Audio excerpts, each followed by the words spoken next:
did we get here? Why are we doing Over the Glass? One of the reasons I feel like there definitely isn't enough representation within the LGBTQ plus community at all, like within the hockey culture community, whatever. And I think just maybe it's kind of creating a space that more queer fans can, talk about hockey without having to deal with the weirdos saying such hateful things.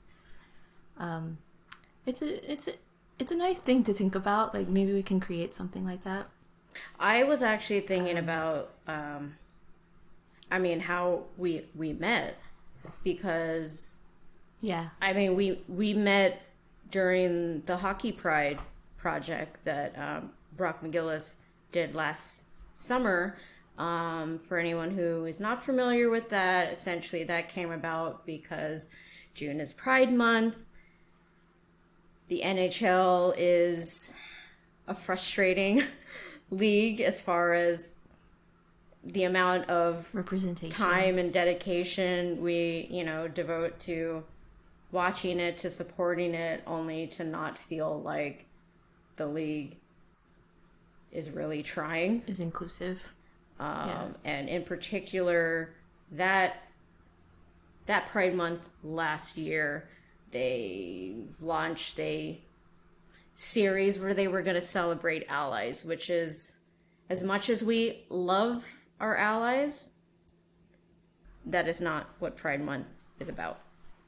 Brock and a number of other folks within the hockey community decided, we were going to uplift the voices of queer people in hockey, because there are so many of them, as you can see through the project. Obviously, to plug that project, you can see the full versions on YouTube. Just search for Hockey Pride. And I just remember, we both have spoken about how we work behind the scenes to help get the videos edited and uploaded, in our own time. And I remember watching your video and being so happy that there's another Sharks fan. Yeah. I think that was as simple as it gets, right? Yeah. I feel like there were a lot of Sharks fans that did the interviews because of Curtis Gabriel.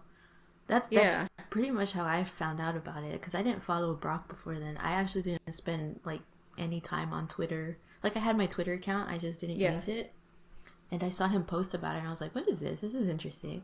So I started looking into it, found Brock, explained a little bit about it, and I was like, do I want to do this? Do I want to interview? That'd be interesting. I ended up emailing him, and then I went through with it, and then, now, look, I have a friend. We started a podcast. Yeah. Yeah, no, that's kind of where it started, we met through, it's a great story to meet through that experience. Ever since that project, it kind of lit a fire under me, and I'm just like, I want to find more ways to uplift voices, because I feel like while we are doing that, a lot of folks within the hockey community are doing what they feel is the best way to go about it.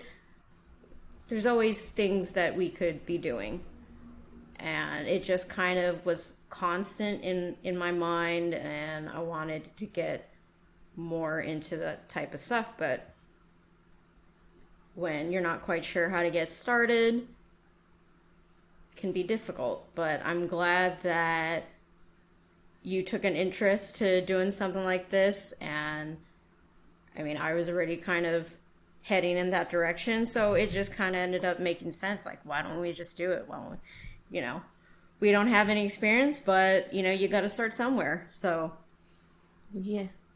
Plus, it's like, I haven't heard of too many queer representation within podcasts and things. I'm sure there are, but it's not their main focus to highlight those things, right? And so that's something that we wanted to do, is to highlight that I just really want to, like I said, just to create a safe space for people. Like, one of the things I mentioned to you from the get-go was, like, imagine there's someone who's struggling with their sexuality, but they're a really big hockey fan, and they're seeing, they're as frustrated as we are, where their team isn't really being supportive or inclusive about being, like, other than Hockey is for Everyone Night or Pride Month. And they find a podcast like this, and we're talking about, this certain player has come out, blah, blah, blah, like, what's his name? Luke Prokop, thank you. We highlight that part of it, or, the ladies or people playing in the PHF, and just talking about how, all these people are within the hockey community and they're comfortable with their sexuality, or whatever you want to call it, and they can find some comfort in that and know that they're not alone, even if they're not ready to come out themselves.